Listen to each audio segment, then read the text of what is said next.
Hey everyone, welcome back to Learn English Hub. I'm Sally. And I'm Missy. Today we're going green. And no, we're not painting our studio walls. Nope. We're talking about collocations related to the environment. Right, these are those word combinations that just sound right together in English, like reduce carbon footprints or toxic waste. We'll not only explain what they mean, but we'll also show you how to use them naturally, give examples, and share a few synonyms, and talk about the subtle differences. So grab a cup of tea, or maybe your reusable water bottle, and let's dive in. Let's start with disposal of household waste. That's a formal way to say getting rid of the rubbish or trash that comes from our homes. Right. Disposal means the act of throwing away, but it's often used in official or environmental contexts. You wouldn't say, I did the disposal of my banana peel. You'd say, I threw it away. Right. For example, the city has strict rules about the disposal of household waste. Synonyms? Maybe getting rid of household rubbish, but that sounds less formal. Yes. Or managing household waste. That sounds more about recycling or how you handle it. Disposal focuses on removal, while management is more about organization or processing. Good distinction. Okay, that brings us nicely to the next one. Dump waste is more direct, and it usually has a negative meaning. Yeah, like factories shouldn't dump waste into rivers. It implies irresponsibility. Exactly. You dump waste when you don't handle it properly, usually illegal or careless. Synonyms could be discard waste or throw away waste, but dump gives that image of carelessness. And when people do it on a large scale, we get to our next phrase, toxic waste. That sounds scary, right? It does. Toxic waste means poisonous byproducts from industries or chemicals that harm the environment. You'd say, the company was fined for releasing toxic waste. Or toxic waste disposal is a big issue for developing countries. A synonym might be hazardous waste, which is more formal and often used in official reports. Right. Toxic is stronger emotionally. It makes you feel the danger. Now, that phrase really paints a picture.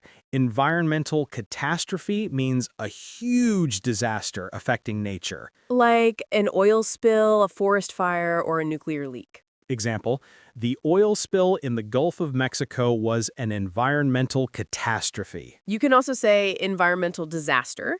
They're very close, but catastrophe sounds more dramatic. Yeah, it gives a sense that the damage is massive and long-lasting. And catastrophes can also change weather patterns, which leads perfectly to our next phrase. So weather patterns means the typical weather behavior in a region over time. Exactly, like climate change is altering global weather patterns. Right. It's not about today's rain, it's about long-term trends. Synonyms? Maybe climactic trends, though that's more academic. And if we want to help protect those weather patterns, we definitely need to change our ways. I love that one because it's so human. Change our ways means to behave differently or better. Like, we must change our ways if we want to protect the planet. It's a softer, more personal way of saying improve our behavior.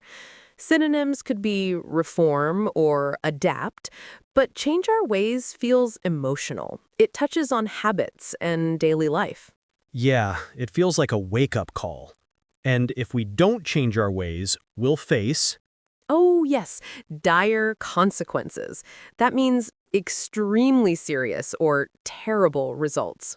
For example, ignoring climate change will have dire consequences. Dire means urgent and dreadful.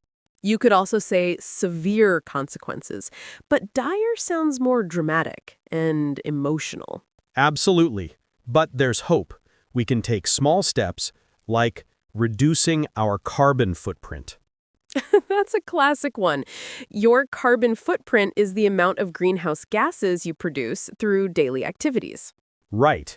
Driving less, using public transport, or recycling helps reduce your carbon footprint. You could also say lower your emissions or cut your CO2 output. but carbon footprint has become the most common everyday phrase. Exactly. And talking about emissions, let's move to offsetting carbon emissions. This means compensating for the carbon you produce by doing something positive, like planting trees or investing in clean energy. For example, the company offsets its carbon emissions by funding reforestation projects. A synonym could be balancing carbon output, but offset is the word you'll hear most often in sustainability discussions. And speaking of sustainability, let's talk about food miles. Food miles means the distance food travels from where it's produced to where it's eaten. So if your apples come from across the world, they have a lot of food miles. Exactly. The idea is the more miles, the more pollution. You might say buying local produce reduces food miles. Synonyms? Maybe transport distance, but food miles has that catchy rhythm. It's perfect for media and conversation. Here's a positive one. Renewable energy. That's energy that comes from sources that don't run out, like wind, solar, or hydropower. Exactly. Many countries are investing heavily in renewable energy. Synonyms? Sustainable energy or green energy. And it's the opposite of fossil fuels, which are non-renewable. That's right. Governments even encourage it through things like green taxes. Green taxes are taxes designed to encourage eco-friendly behavior. For example, drivers of high-emission vehicles pay higher green taxes. The idea is to make pollution expensive and clean choices cheaper. Synonyms could be environmental taxes or carbon taxes. And when you combine that with clever eco-friendly design, you really make a difference. That's one of my favorites.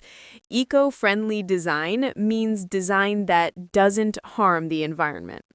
For example, this house features eco-friendly design with solar panels and recycled materials. Synonyms? Maybe sustainable design or green architecture, but eco-friendly is the most everyday version. And it's great because eco has become a cool word now. People love saying eco-home, eco-fashion, eco-lifestyle. So today we've learned quite a few, from dumping waste to renewable energy, all the way to eco-friendly design. And we've seen that these collocations help us sound more natural and precise when talking about the environment. Before we go, let's each give one tip for being more eco-friendly in everyday life. Mine, walk or cycle instead of driving short distances. Mine, say no to plastic bags.